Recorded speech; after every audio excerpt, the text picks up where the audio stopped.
सांवरी सूरत पे मोहन दिल दीवाना हो गया। राम राम दोस्तों, आज हम आपके सामने लेके आएंगे एक नया टॉपिक जिसका नाम है व्यंजन। अगली कक्षा में हमने आपको स्वर पढ़ाए थे और आज हम व्यंजनों के बारे में विस्तार से अध्ययन करते हैं। तो आइए हम शुरू करते हैं व्यंजन।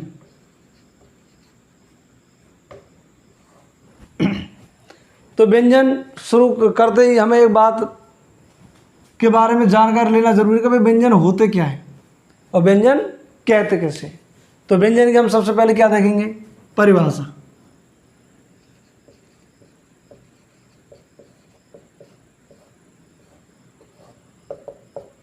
तो परिभाषा इसकी सबसे सरल, वे वर्ण जिनको हम किसी अन्य वर्ण की सहायता से बोलते हैं उनको कहते हैं व्यंजन वर्ण, या वे वर्ण जिनको स्वरों की सहायता से बोले जाते हैं उनको हम व्यंजन वर्ण कहते हैं। परिभाषा लिखिए, वे वर्ण जिन्हें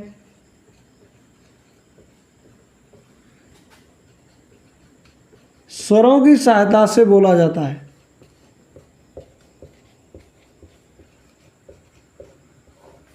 स्वरों की सहायता से बोला जाता है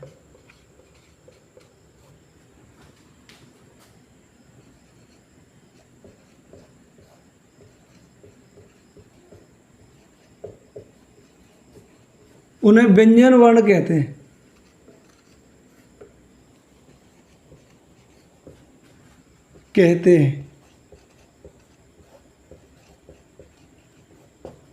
जैसे मैं कैसे बोला जाता है, जैसे हमने लिख दिया के, क्या लिख दिया के। अब ये क्या दिख रहा है भाई, ये वर्ण व्यंजन है, लेकिन इसमें स्वर कहाँ है? तो स्वर क्या होता है, इसके हम क्या करेंगे, टुकड़े।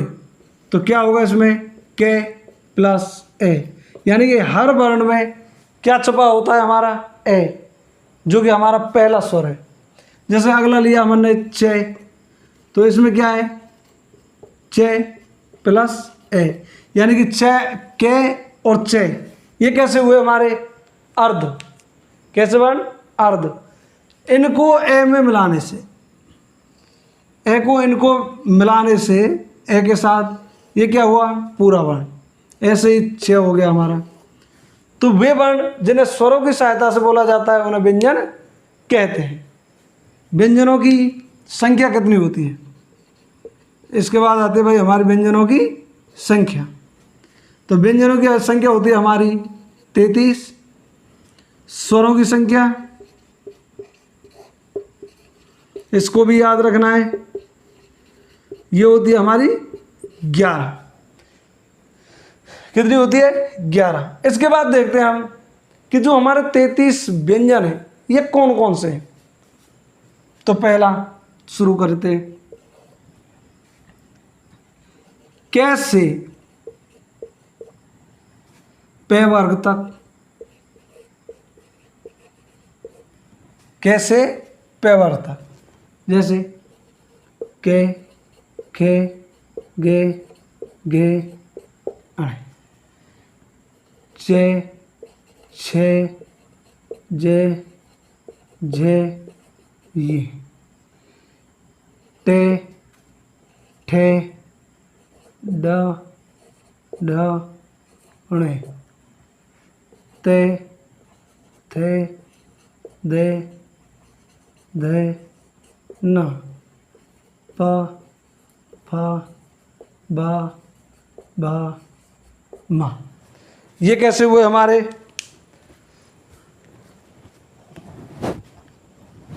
कैसे पे वर्ग तक। इनको कहते हैं हम पांचों वर्ग को स्पर्श व्यंजन। क्या कहते हैं हम, स्पर्श व्यंजन। इनकी संख्या होती है 25। स्पर्श व्यंजनों की संख्या कितनी होती है, 25। इसके बाद इसके बाद आते हैं हमारे अंतस्थ व्यंजन।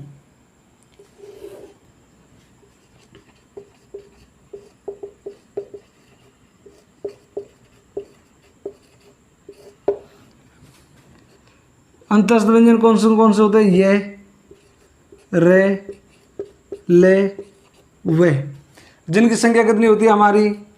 4। इसके बाद आते हैं हमारे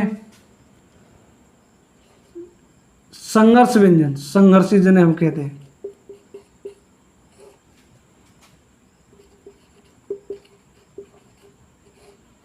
इनमें आते हैं हमारे स,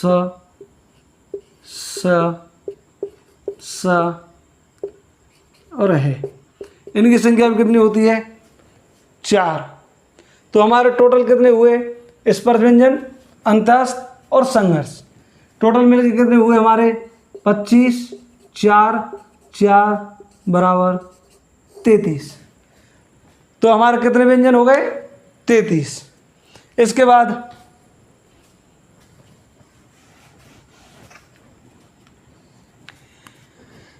हमारे 4 व्यंजन और होते हैं जिनको हम कहते हैं संयुक्त व्यंजन।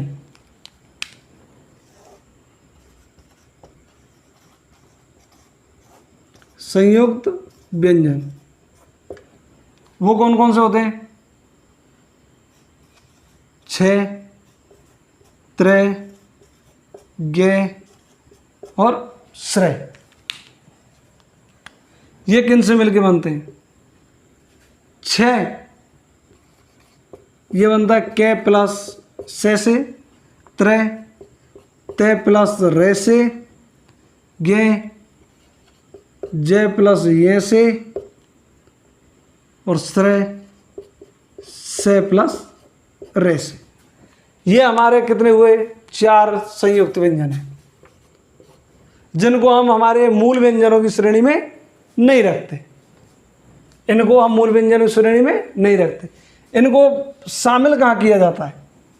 ये 6 किससे मिल के बना? के और से। पहला वर्ण क्या है?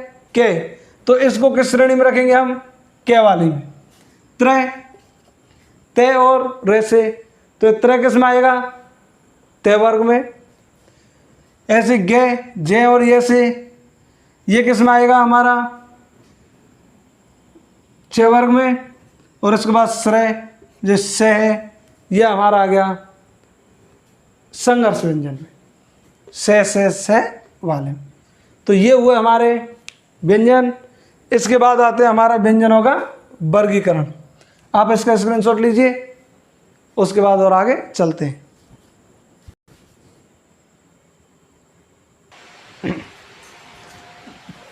इसके बाद आता है हमारा व्यंजनों का वर्गीकरण।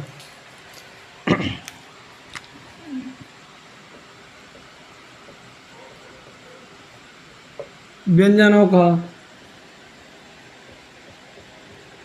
वर्गीकरण। तो व्यंजनों का वर्गीकरण हमारे कितने आधार पर किया है? 2। कितने आधार पर किया है? 2। यानी व्यंजनों वर्गीकरण में कितने प्रकार होते हैं? 2। पहला उच्चारण प्रयत्न के आधार पर,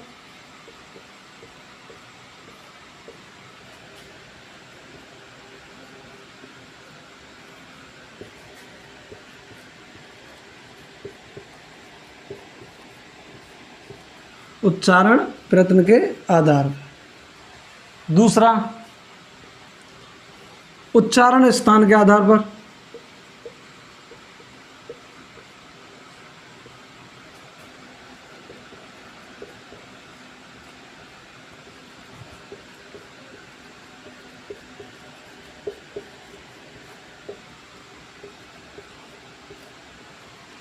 पहला उच्चारण प्रयत्न के आधार पर, दूसरा उच्चारण स्थान के आधार पर।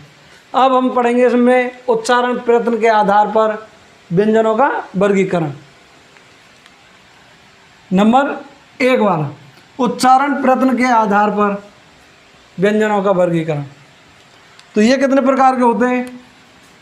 ये होते हैं हमारे 3 प्रकार के। कितने प्रकार के? 3 प्रकार के। पहला जिह्वा,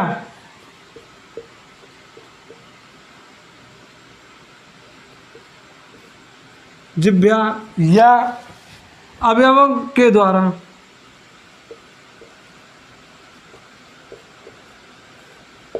अवयवों के द्वारा श्वास अवरोध के आधार पर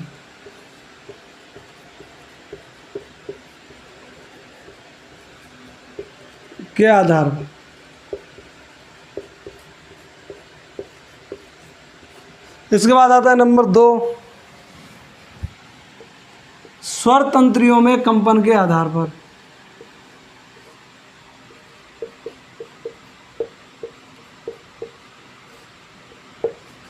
स्वर तंत्रियों में कंपन के आधार पर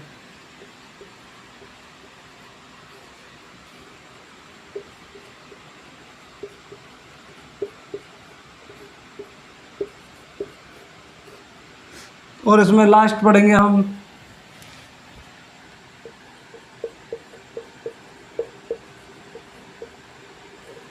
प्राणवायु के आधार पर।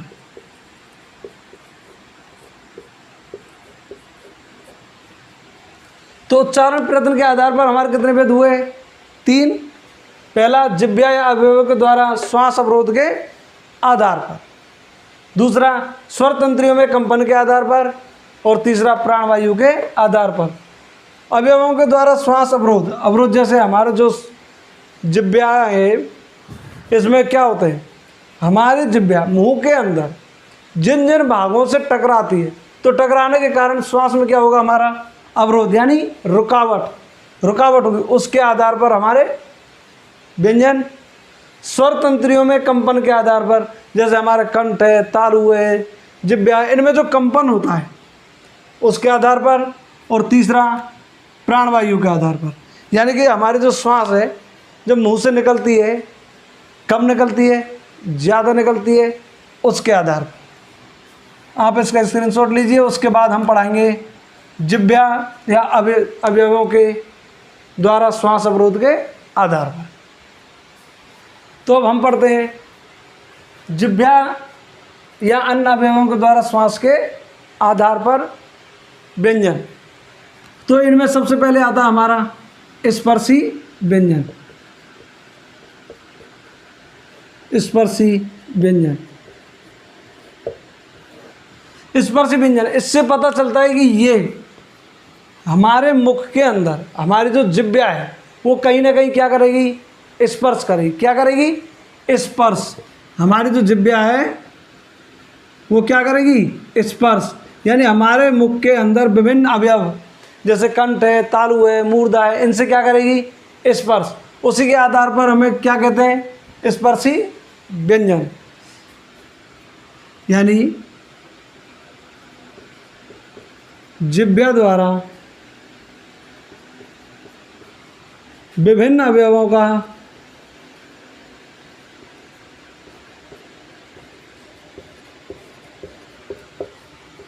विभिन्न अवयवों से स्पर्श किया जाता है। स्पर्श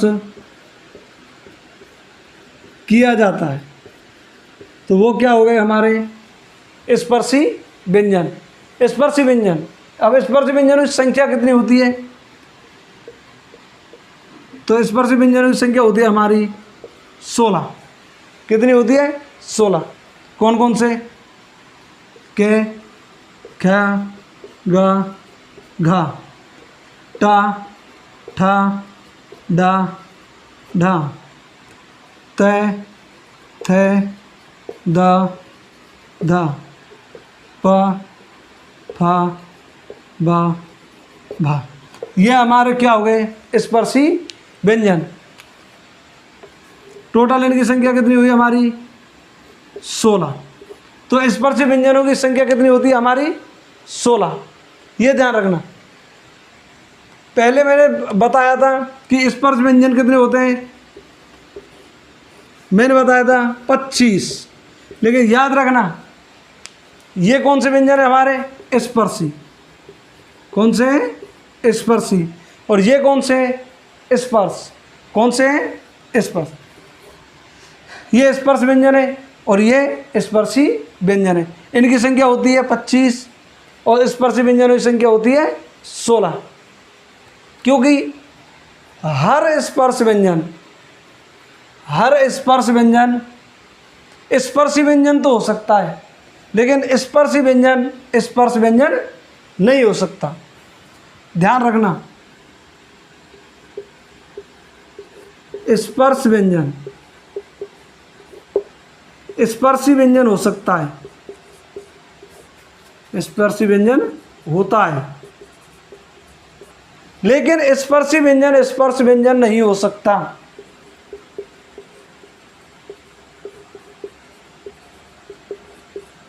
स्पर्शी व्यंजन स्पर्श व्यंजन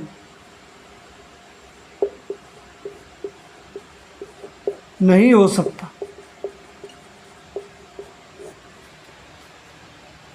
ध्यान रखना बस।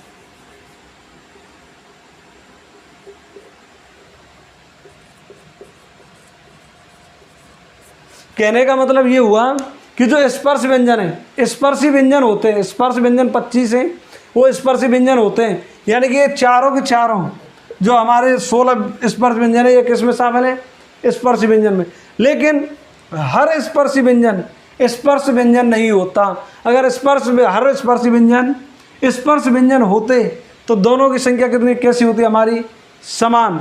इसलिए कहते हैं हर स्पर्शी व्यंजन स्पर्श व्यंजन नहीं होता। इसको हम आगे बताएंगे, आप इसका स्क्रीनशॉट लीजिए। इसके बाद में हम पढ़ते हैं संघर्षी या ऊष्म व्यंजन। इसके बाद हम पढ़ते हैं संघर्षी और ऊष्म व्यंजन।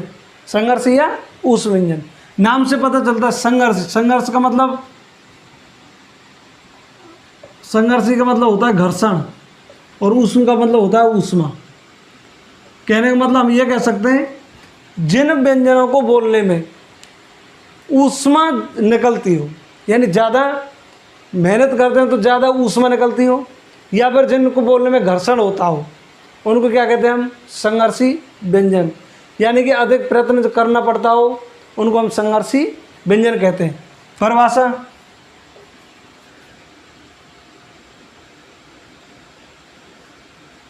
जिन व्यंजनों को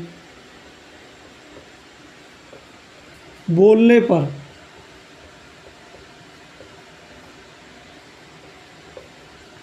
पर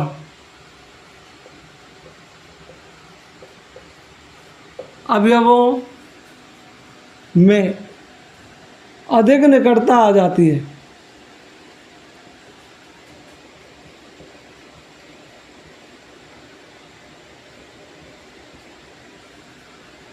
अधिक निकटता आ जाती है, जिससे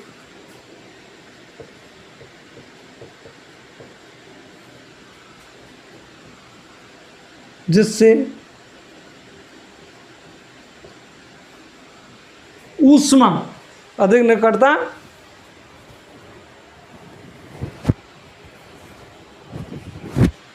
जिससे ऊष्मा या घर्षण के साथ बोले जाते हैं।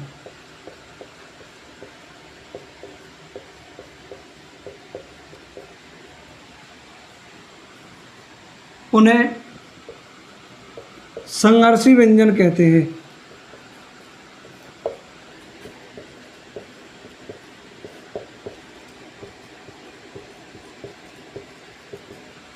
उनको क्या कहते हैं हम? संघर्षी व्यंजन। यानी कि जिनको बोलने में हमें क्या करना पड़ता है? हमारे दो अवयवों के बीच में, यानी मुख के अंदर दो अवयवों के बीच में क्या होता है? घर्षण। या फिर हम कह सकते हैं जिसको थोड़ा मेहनत करने पर कैसा महसूस होता है? ऊष्मा से ही निकलना। ये कौन कौन से होते हैं? पहला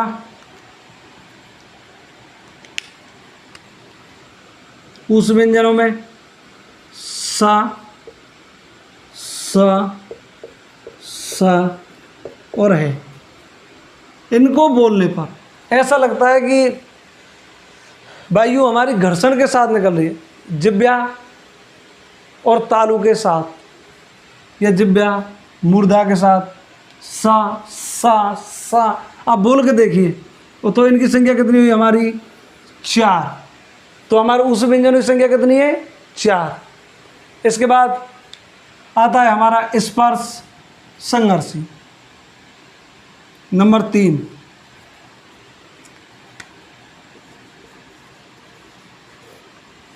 स्पर्श संघर्षी, स्पर्श संघर्ष यानी कि जो स्पर्श भी करते हो और जिनमें संघर्ष भी होता हो, यानी कठिनाई भी होती हो। जैसे ये ऊष्मा भी निकलती हो और स्पर्श भी होते हो। तो ये कौन कौन से होते हैं हमारा? चा, छ, जा और झ। ये कितने हुए हमारे 4, जो स्पर्श भी है और संघर्ष भी है। इनको बोलते समय हमारी जिब्या मुंह के विभिन्न अवयवों को स्पर्श भी करती है और उनके साथ क्या होता है, इनका घर्षण भी होता है, यानी कि संघर्ष भी होता है। तो उनको कहते हैं हम स्पर्श संघर्षी। एक साथ दोनों काम। तो ये हमारे कौन से वर्ण हुए? च, छ, ज, झ। आप इनका स्क्रीनशॉट लीजिए, इसके बाद आगे बढ़ते हैं।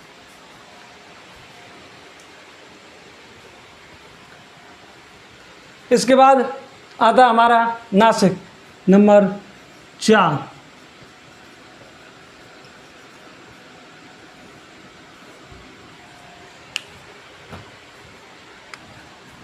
नासिका, जिसको कहते हैं हम नासिक वर्ण। क्या कहते हैं? नासिक। नासिक व्यंजन कौन से होते हैं? नासिक व्यंजन नाम से पता चलता है, यानी कि किससे बोले जाएंगे ये? नासिका से। किससे बोले जाते हैं? नासिका। नासिका यानी नाक। तो इसकी परिभाषा है ये, वे व्यंजन वर्ण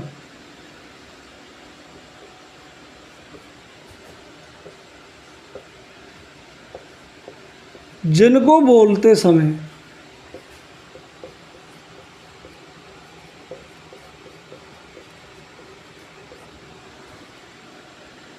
वायु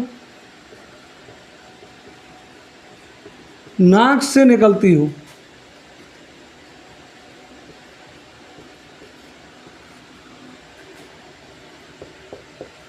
या फिर वे वर्ण जो नासिका से बोले जाते हो, वे वर्ण जो नासिका से बोले जाते हो।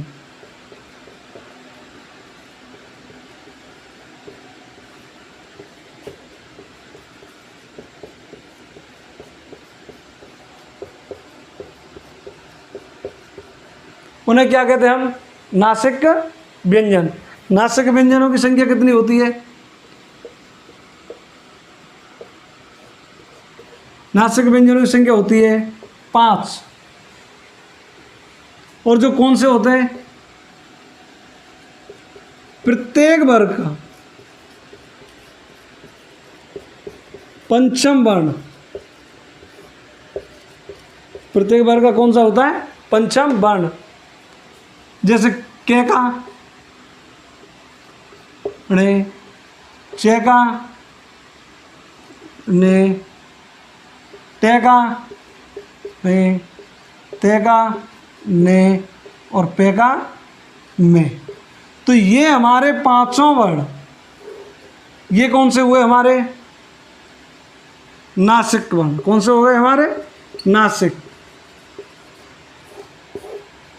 और ये क्या हमारा? ये हमारे वर्ग हैं, यानी प्रथम वर्ण। ये हमारा के वर्ग, चे वर्ग, टे वर्ग, ते वर्ग और पे वर्ग, ये हमारे वर्ग हुए। और ये इनके प्रत्येक वर्ग का पंचम वर्ण होगा, जो हमारा नासिक होगा, जो कि ये है 5। आप इसका स्क्रीनशॉट लीजिए, उसके बाद हम पढ़ाएंगे उत्क्षेप या ताड़नजात। इसके बाद आता हमारा उत्क्षिप्त।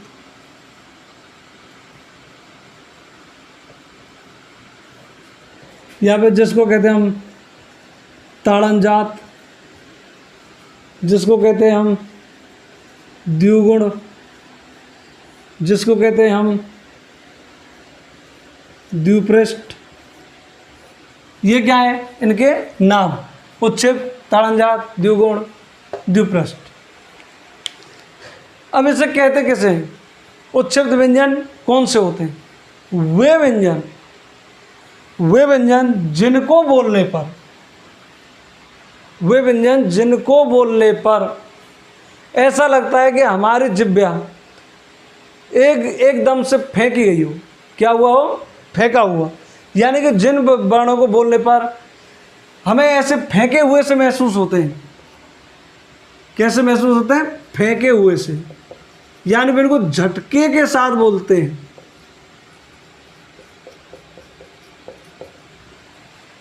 हम कह सकते हैं झटके के साथ बोलने वाले वर्ण, झटके के साथ बोले जाने वाले वर्ण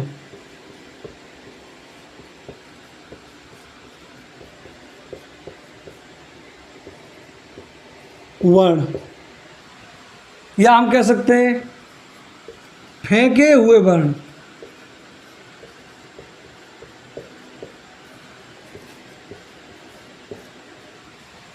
क्या कह सकते हैं? झटके के साथ बोले जाने वाले वर्ण या फिर फेंके हुए वर्ण क्या कहलाते हैं? हमारे उच्छिष्ट वर्ण।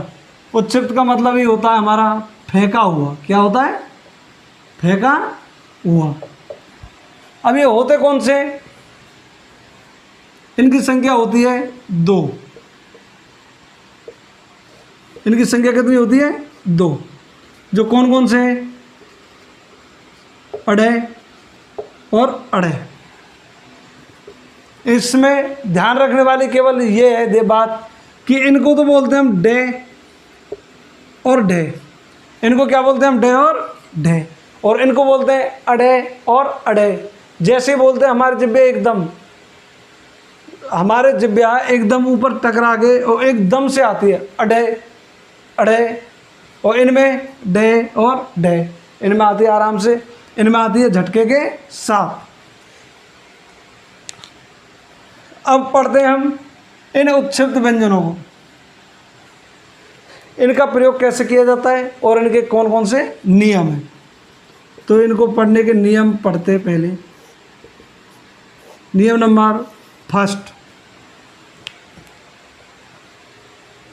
अड़े और डे, जिसको हम कहते हैं डे या डे, इनके नीचे कब कब हम इस नुक्ता चिन्ह या नीचे की बिंदी का प्रयोग नहीं करते। कब कब नहीं करते? आइए हम बताएंगे आपको।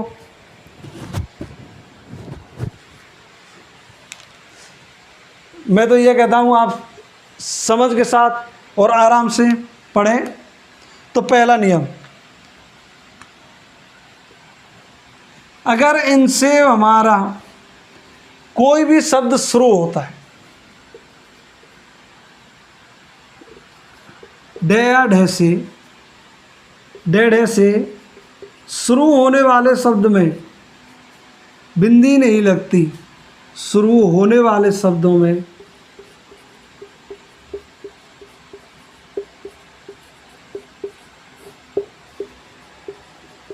नीचे बिंदी नहीं लगती।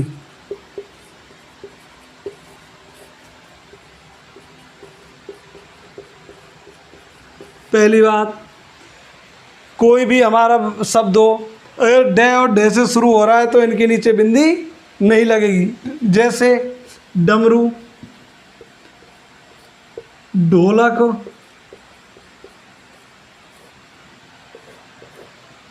जैसे डमरू है, ढोलक है, हम कह सकते हैं डामर। तो इनके नीचे क्या होगा? बिंदी नहीं लगेगी। नंबर 2, अंग्रेजी शब्दों के नीचे, यदि डे और डे का प्रयोग अंग्रेजी शब्दों में आता है तो उनके नीचे भी हमारी बिंदी नहीं लगेगी।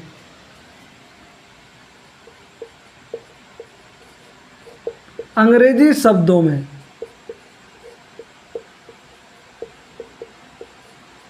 बिंदी नहीं लगती, ध्यान रखना।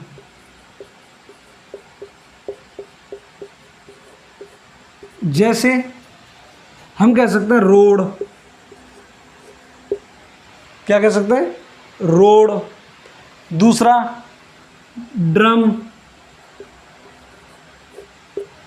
तो इनके नीचे क्या नहीं लगती हमारी, बिंदी नहीं लगती, क्या, बिंदी नहीं लगती। इसके बाद में नंबर 3 और कह सकते हैं हम, जैसे कार, सॉरी नंबर 3 ऐसे शब्द जिनमें डे या ढे से पहले अनुस्वार का प्रयोग किया गया हो, डे या ढे से पहले अनुस्वार का प्रयोग किया गया हो, यानी कि बिंदी का प्रयोग किया गया हो, उनमें नीचे ये चिन्ह नहीं लगते। डे ढे से पहले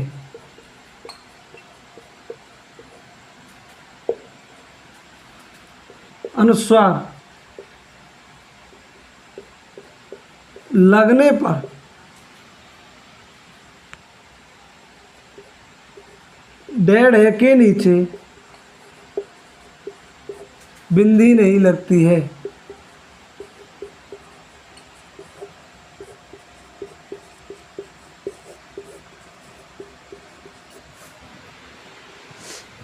नंबर 4 यदि डे और ढे से पहले पंचम वर्ण आए तो उनमें भी बिंदी नहीं लगती। इधर जगह नहीं है,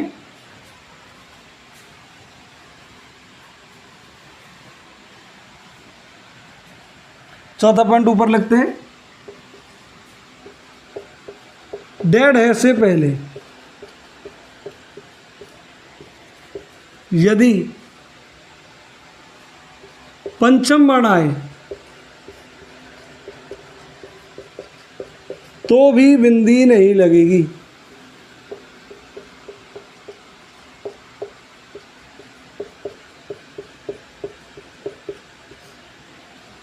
ये चौथा। 5वां तत्सम शब्द और संस्कृत शब्दों में भी डे या ढे के बिंदी नहीं लगती है। तत्सम शब्द और संस्कृत शब्दों में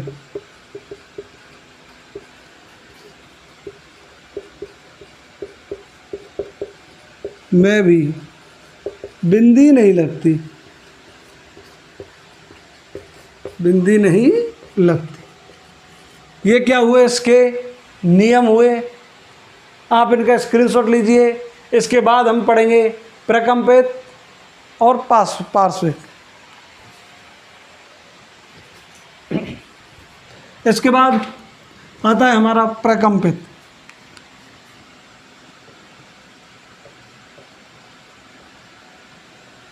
या लुंठित।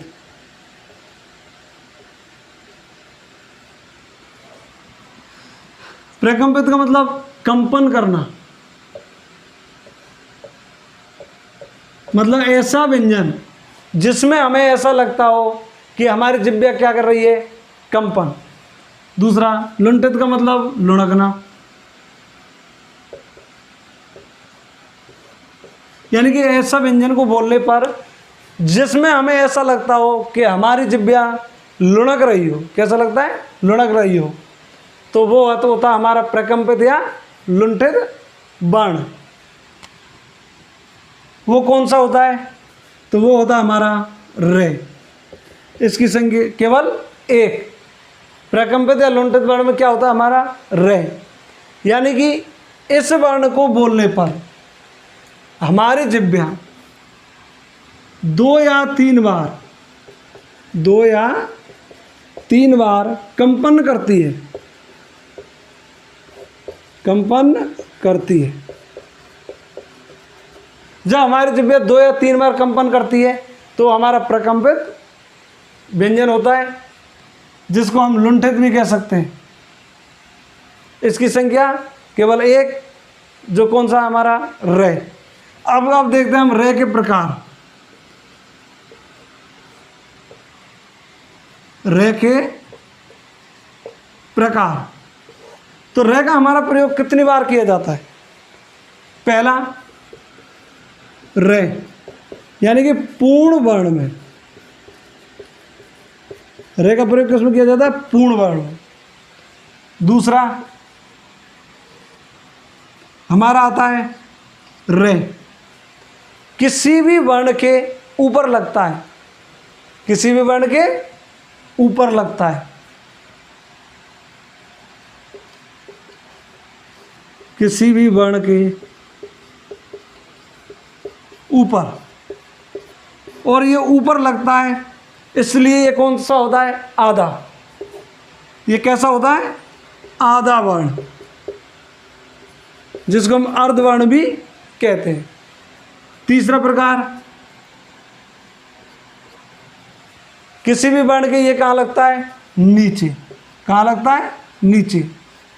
और ये कैसा होता है हमारा? रे, पूरा, पूरा रे होता है।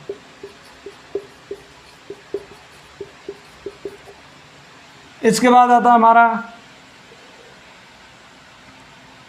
चौथा, ये होता है, ये भी कैसा होता है हमारा? ये कहाँ आता है? नीचे। और ये भी कैसा होता है? पूरा। इसका प्रयोग जैसे ड्रम, ट्रक इत्यादि में करते हैं। इनका प्रयोग जैसे ग्रह, इनका प्रयोग जैसे हम करते कार्य, और ये इसका प्रयोग जैसे हमने किया रमन, राम इत्यादि। तो ये हमारे हुए रे के प्रकार। आप इसका स्क्रीनशॉट लीजिए, उसके बाद पार्श्विक व्यंजन पढ़ेंगे। इसके बाद आइए पढ़ते हैं पार्श्विक।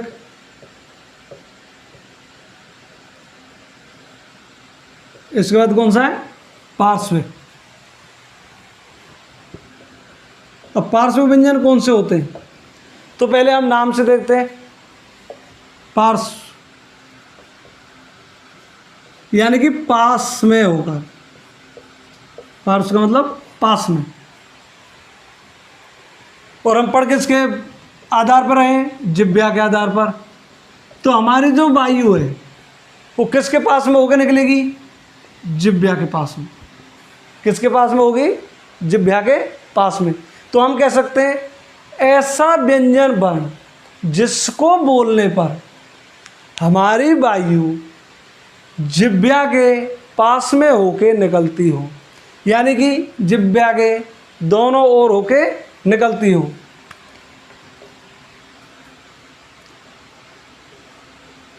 जिह्वा के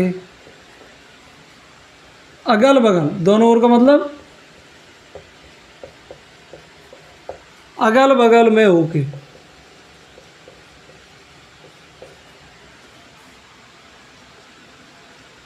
वायु निकलती है। तो वो क्या हुआ हमारा? जिह्वा के अगल बगल में होके क्या निकलती है? वायु, जिसको हम कहते हैं पार्श्विक व्यंजन। और इसकी संख्या होती है 1। पार्श्विक व्यंजन की संख्या कितनी होती है? 1। और वो कौन सा है हमारा? एकमात्र लय। इस लय वर्ण को बोलने पर जैसे ही हम बोलते हैं लय लय, तो हमारे दोनों, जिसको कहते हैं हम दोनों मसूड़ों के और जिह्वा के बीच में होके क्या निकलती है हमारी? वायु। यानी कि जिह्वा के पास में, या कह सकते हो जिह्वा के दोनों ओर होकर वायु निकलती है, उसे हम पार्श्विक व्यंजन कहते हैं। और इसकी संख्या 1 जो होता है हमारा लय। इसके बाद आते हैं हमारे, इसी में पढ़ते हैं संघर्षहीन। इसके बाद आता है हमारा संघर्षहीन। तो संघर्षहीन कौन से होते हैं?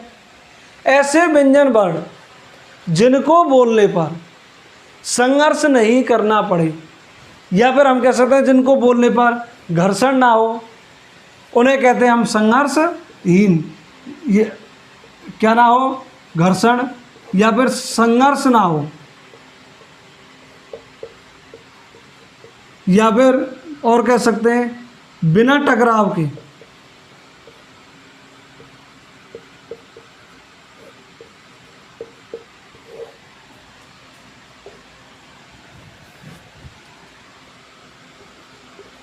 वे व्यंजन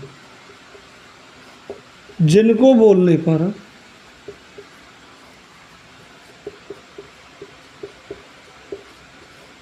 संघर्ष ना हो,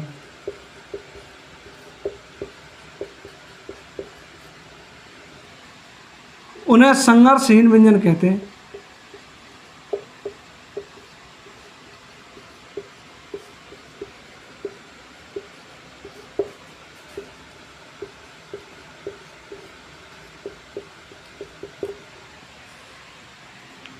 इनकी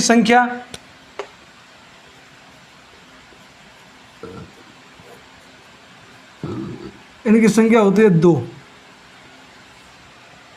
इनकी संख्या कितनी होती है? 2। पहला ये और दूसरा वह। तो संघर्षहीन व्यंजन कितने हुए हमारे? 2, यह और वह। इनको हम अर्ध स्वर भी कहते हैं। ध्यान रखना है, इनको क्या कहते हैं हम? अर्ध स्वर। इनको हम अर्ध स्वर भी कहते हैं। तो ये हुए हमारे पार्श्विक और संघर्षहीन व्यंजन। आप इसका स्क्रीनशॉट लीजिए। इसके बाद आगे पढ़ते हैं।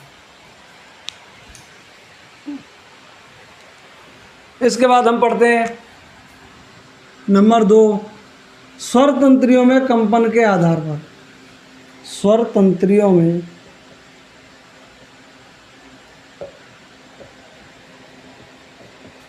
कंपन के आधार पर।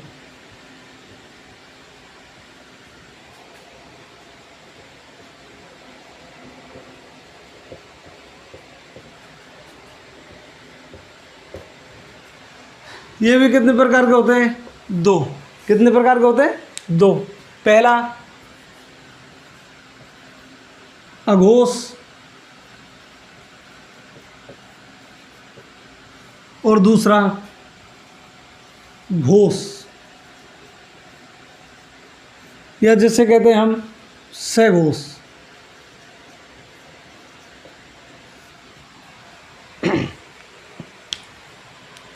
पहला अघोष, दूसरा सघोष। अब हम पढ़ते हैं अघोष।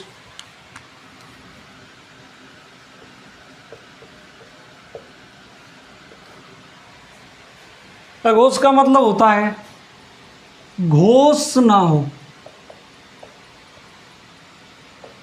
घोष का मतलब नाद, गूंज ना हो, उसे कहते हैं हम अघोष। तो अब इसकी परिभाषा पढ़ते हैं।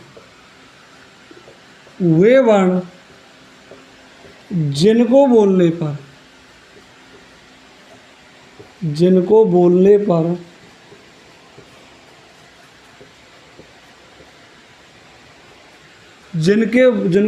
पर नाद या गूंज ना हो,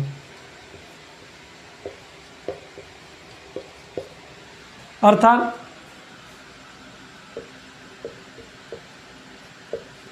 किसी वर्ण का किसी भी वर्ग का पहला दूसरा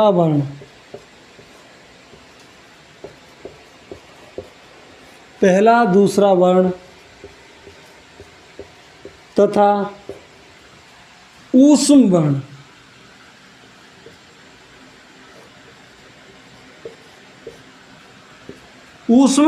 वर्ण क्या कहलाते हैं? हमारे अघोष।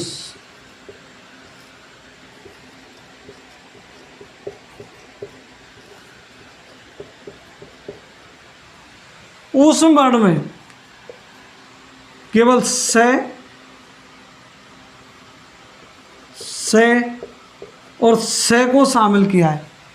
है वर्ण एगोस में नहीं आता। तो किसी भी वर्ण का पहला और दूसरा कौन सा होता है?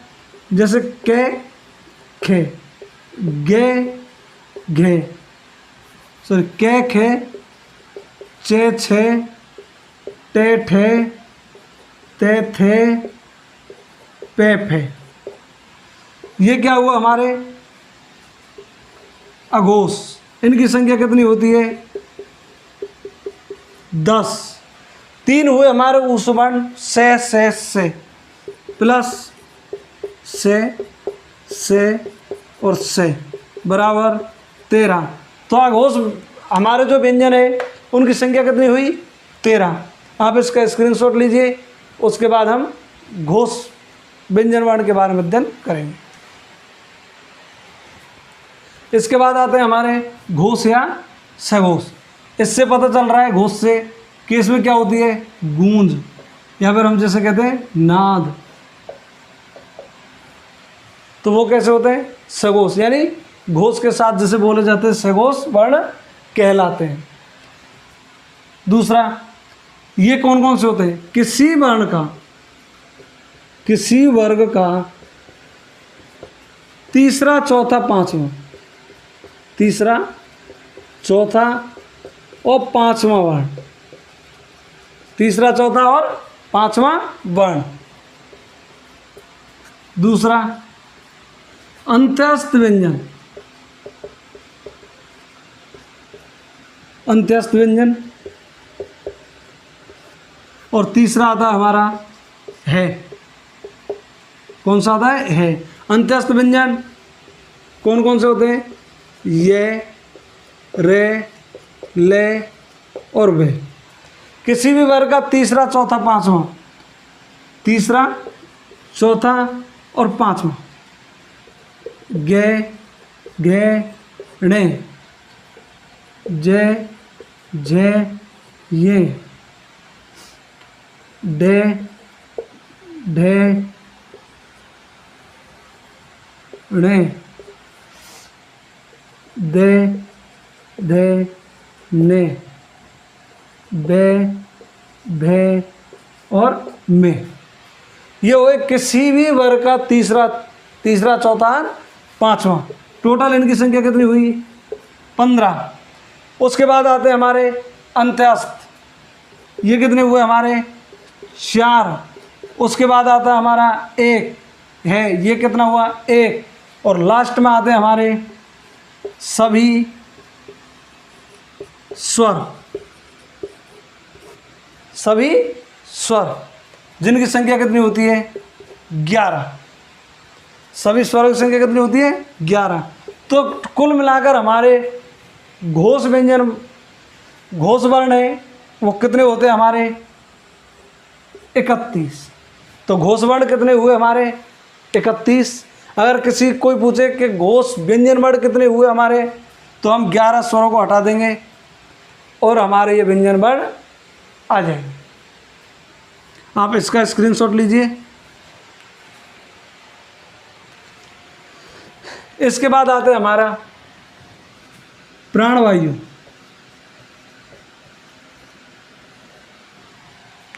या फिर हम कह देते हैं श्वास के आधार पर।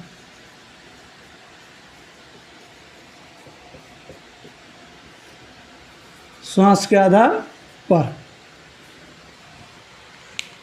इनकी संख्या कितनी होती है? 2। पहला अल्पप्राण और दूसरा महाप्राण। अल्पप्राण में क्या होता है?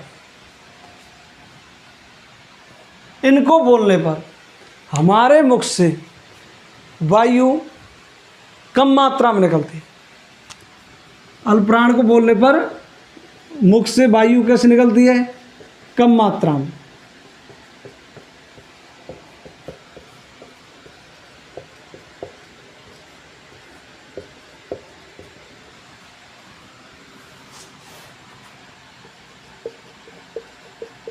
भाई इनको बोलने पर वायु जब कम मात्रा में निकलेगी तो इनको बोलने पर वायु कैसे निकलेगी? अधिक मात्रा में। अल्पप्राण को बोलने पर वायु हमारे मुख विवर से कैसे निकलती है? मुख से कम मात्रा में निकलती है, तो अल्पप्राण। और जिनको बोलने पर हमारे मुख से वायु अधिक मात्रा में निकलती है, उसको कहते हैं हम महाप्राण। अल्पप्राण में हमारे कौन कौन से वर्ण आते हैं?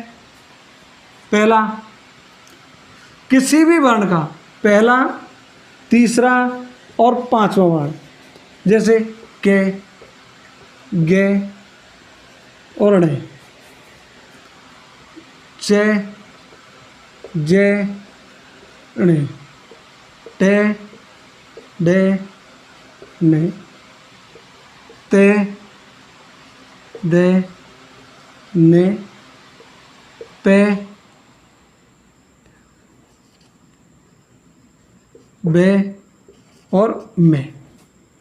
किसी भी वर्ण का पहला, तीसरा और पांचवा। उसके बाद में अंत्यस्थ,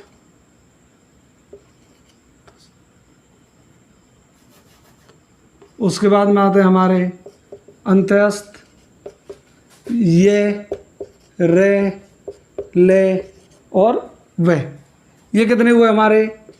4। ये कितने हुए हमारे? 15। इसके बाद आते हैं हमारे सभी स्वर।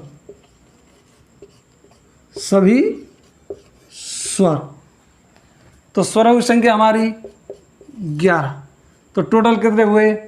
15, 4 19 और 11 30। तो टोटल ऐसे वर्ण जो अल्पप्राण में शामिल होते हैं कितने हुए हमारे? 30। यानी किसी भी वर्ग का पहला, तीसरा, पांचवा, अंत्यस्थ वर्ण और सभी स्वर किस में आते हैं हमारे? अल्पप्राण। इसके बाद में महाप्राण, किसी भी वर्ग का दूसरा और चौथा।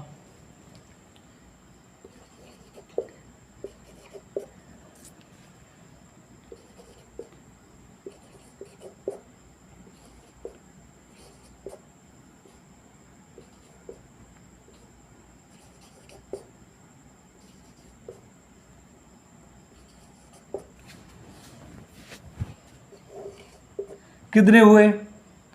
10 और प्लस में सभी अंतस्थ, सभी ऊष्म व्यंजन। कौन से आते हैं? ऊष्म। और वो कौन से होते हैं? से, सा, से और है। तो इनकी संख्या कितनी होती है? 10 + 4 = 14। आप इनका स्क्रीनशॉट ले लीजिए और आगे पढ़ते। इसके बाद आता है हमारा उच्चारण स्थान के आधार पर। उच्चारण स्थान के आधार पर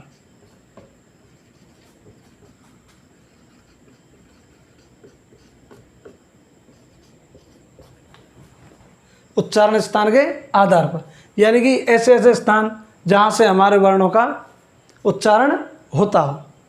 तो सबसे पहले हम सूत्रों के हिसाब से पढ़ते हैं। संस्कृत में सूत्र हैं, उसके हिसाब से।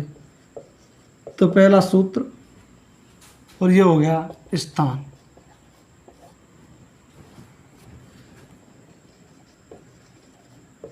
अकु है, विसर्जनीय, कंठ है, यानी कि ए, जिसको हम ए या आ कहते हैं। के वर्ग है और विसर्ग, ये सारे हमारे किससे बोले जाते हैं? कंठ से। किससे बोले जाते हैं? कंठ से। इसके बाद इच्छुसायानाम तालु, इसमें आते हैं ई, चे वर्ग, से और ये किससे बोले जाते हैं? हमारे तालु से।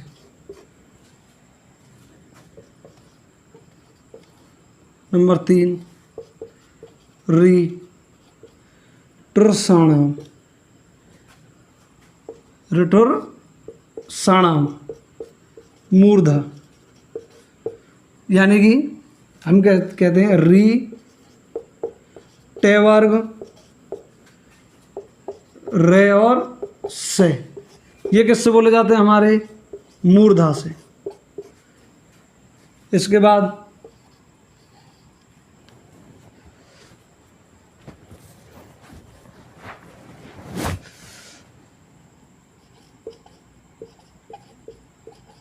ऋतुर सानाम दंत,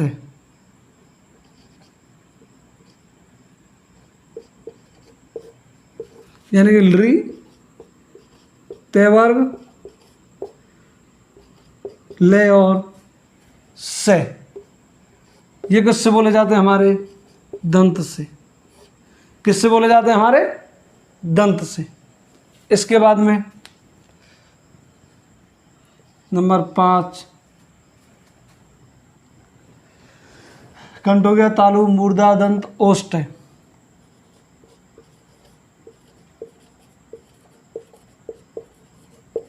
उपु पद मानिया नाम ओष्ठ, यानी कि उ पे वर्ग, ये किससे बोलते हैं? हमारे ओष्ठ। किससे बोलते हैं? हमारे ओष्ठ से। इसके बाद आता है नासिका,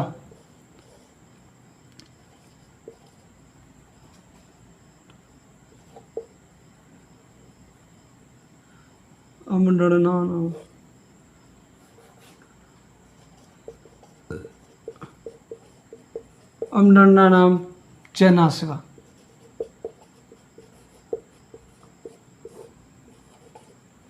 यानी कि डे डे डे ने और में, जो हमारे पंचम वर्ण होते हैं वो किससे बोलते हैं? हमारे नासिका से। किससे बोलते हैं? हमारे नासिका से। इसके बाद कंठ और ओष्ठ, कंठ और ओठ से बोले जाने, ओ दो तऊ कंठोष्ठ, यानी कि ओ और औ दोनों, ओ दो तऊ का मतलब ओ और औ दोनों, ओ और औ, ये किससे बोले जाएंगे? हमारे कंठोष्ठ थे। कंठोष्ठ। इसके बाद आता हमारा कंठ तालु, तो ए दे तो कंठ तालु, ए दे तो कंठ तालु, यानी कि ए और आई दोनों किस में आएंगे? हमारे कंठ तालु में। ए और आई ये दोनों किस में आएंगे? कंठ तालु में। इसके बाद आता है हमारा दंतोष्ठ, तो इसमें आता है वकारस से दंतोष्ठ, यानी कि वह वर्ण होता है हमारा वो दंतोष्ठ में आता है। वह वर्ण किस में आता है? हमारा दंतोष्ठ में। आप इसका स्क्रीनशॉट लीजिए जिससे हम और ऊपर लिख सकें।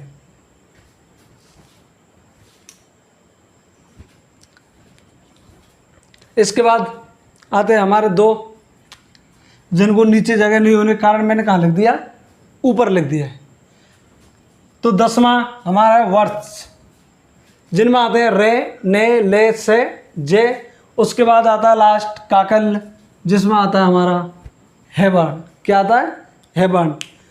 फिर से समझिए, अकुए विसर्जनीय नाम कंठ है, यानी कि अकुए विसर्जनीय नाम मतलब एवर एया केवर्ग है और विसर्ग, ये किससे बोले जाएंगे?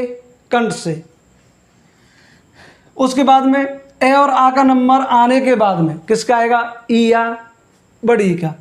तो ई और ई इच्छु संयनाम तालु, इससे बोले जाएंगे ई च वर्ग से और ये। देखो ई च वर्ग से और ये नाम, ये जितने भी नाम यानी ये जो वर्ण है किससे बोले जाएंगे, तालु से। किससे बोले जाएंगे, तालु। इसके बाद में री आ गया, टू यानी टे वर्ग, रे और से किससे, मूर्धा से।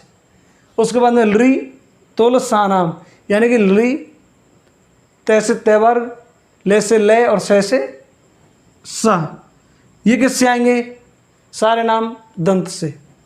उसके बाद में ऊ या बड़ा ऊ, री के बाद री, उसके बाद में ऊ आया, क्या आया, ऊ।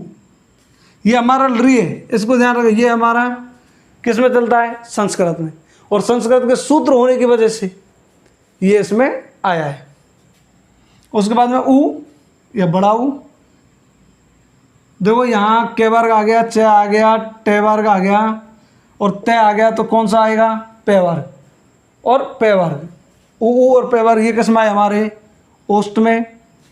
अम नंडम च नासिका यानी ने ने ने ने ने, पांचों वर्ण ये किसमें आएंगे, हमारे नासिका में। ओ दो तऊ, इसका मतलब होता है देखो ओ दो तऊ